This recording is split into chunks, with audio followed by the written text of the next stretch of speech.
عیسیٰ علیہ السلام کو اللہ رب العزت نے جو معجزہ عطا فرمایا، مردوں کو زندہ کرنا۔ آپ مٹی کے پرند بناتے تھے، پرندے اس میں پھونک مارتے تھے تو وہ اڑنے لگ جاتے تھے۔ مادرزاد اندھے، پیدائشی جو اندھے یا کوڑ کی بیماری یا سفید داغ والے ہوں، ان کے جسم پر آپ ہاتھ رکھ دیتے، وہ شفا یاب ہو جاتے ہیں، وہ صحیح ہو جاتے تھے۔ اور یہ بات ادھر ادھر کی کتابوں سے نہیں، اللہ کی کتاب سے ہے۔ اللہ رب العزت نے قرآن پاک میں خود ارشاد فرمایا، عیسیٰ علیہ السلام کا قول ہے، وَأُبْرِئُ الْأَكْمَحَ وَالْأَبْرَصَ وَأُحْيِي الْمَوْتَى بِإِذْنِ اللَّهِ، میں اندھوں کو صحیح کر دیتا ہوں، کوڑیوں کو صحیح کر دیتا ہوں، اور مردوں کو زندہ کر دیتا ہوں اللہ کے حکم سے۔ جیسے حضرت داؤد علیہ السلام، ان کے ہاتھ میں لوہا آتا تو نرم ہو جاتا تھا، وہ لوہے کو اپنے ہاتھ سے جیسی شکل چاہتے تھے بنا دیتے تھے، لوہے کا لباس بناتے، لوہے کی ٹوپیاں بناتے، لوہے کی چیزیں بناتے، لیکن لوہے کو انہیں آگ میں تپانے کی ضرورت نہیں پیش آتی، وہ اپنے ہاتھ میں جیسے ہم آٹے کو بنا سکتے ہیں اس طرح سے وہ لوہے کو بنا سکتے تھے۔ یہ اللہ کے نبی داؤد علیہ السلام کا معجزہ تھا۔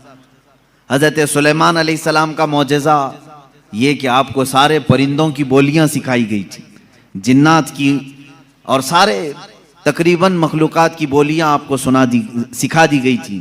اور دوسری چیز آپ کو معجزے میں یہ دیا گیا کہ سلیمان علیہ السلام جس طرف چاہتے ہوا اس طرف چلتی۔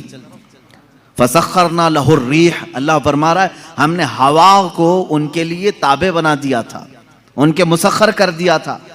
پھر اتنا ہی نہیں، آج سے تقریباً 4000 سال پہلے سلیمان علیہ السلام نے اپنے تخت کو ہوا میں اڑایا ہے۔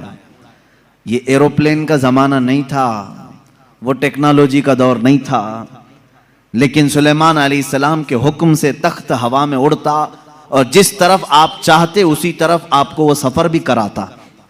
یہ آپ کا معجزہ تھا۔ جنات پر آپ کو حکومت دی گئی تھی۔ حضرت داؤد علیہ السلام، حضرت سلیمان علیہ السلام، حضرت موسیٰ علیہ السلام، حضرت عیسیٰ علیہ السلام، ان کے یہ مختصر معجزات میں نے آپ کے سامنے رکھی۔ تقریباً انبیاء اکرام علیہ السلام کو معجزے دیے گئے۔ حضرت صالح علیہ السلام کو ایک معجزہ اونٹنی کی شکل میں دیا گیا تھا، اس لیے کہ اس زمانے کے لوگ جس چیز کے قائل نہیں تھے اسی چیز کو معجزہ بنا کر کے بھیجا گیا ہے۔ یعنی عیسیٰ علیہ السلام کے زمانے میں لوگ یہ کہتے تھے مرنے کے بعد دوبارہ زندہ نہیں ہو سکتے، عیسیٰ علیہ السلام کو وہی معجزہ دے کر بھیجا اللہ نے، مردوں کو زندہ تم کر کے دکھاؤ۔ جب نبی کر کے دکھا سکتے ہیں تو اللہ دوبارہ کیسے نہیں زندہ کرے گا۔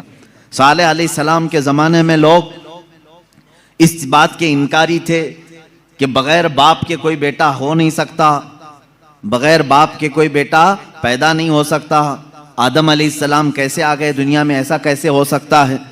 صالح علیہ السلام کو اللہ تعالیٰ نے حکم فرمایا تم اپنی قوم کو لے جاؤ ایک پہاڑ کے پتھر پر، پتھر سے کہو کہ اس میں سے اونٹ پیدا کر کے دیں۔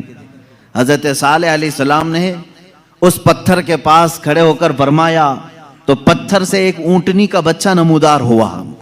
اس اونٹنی کا نہ باپ ہے نہ ماں ہے اور اپنی برادری سے اپنی نسل سے بھی نہیں، بلکہ پتھر ایک جامد چیز سے اونٹ پیدا ہوا۔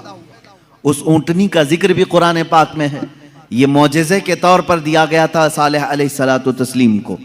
عزیزان گرامی وقار، ان انبیاء کرام کو ان کے زمانوں کی جو ضروریات تھی، جو تقاضے تھے، وہ معجزے دیے گئے۔ اور سید الانبیاء محمد الرسول اللہ صلی اللہ تعالیٰ علیہ وسلم کو ان تمام انبیاء کے جو معجزات تھے وہ تنہا حضور کو عطا کیے گئے۔ حسن یوسف دم عیسیٰ ید بیضا داری، آنچ خوباں ہمہ دارند تو تنہا داری۔ اے رسول پاک، یوسف کا حسن بھی آپ کے پاس ہے، عیسیٰ کا دم بھی آپ کے پاس ہے، اور موسیٰ کا ید بیضا بھی آپ کے پاس ہے۔ وہ تمام خوبیاں جو رکھتے تھے انبیاء، یا رسول اللہ تنہا آپ کی ذات میں اللہ نے وہ جمع کیا۔ امام عشق و محبت نے فرمایا ذات ہوئی انتخاب وصف ہوئے لاجواب، ذات ہوئی انتخاب وصف ہوئے لاجواب، نام ہوا مصطفیٰ تم پہ کروڑوں درود۔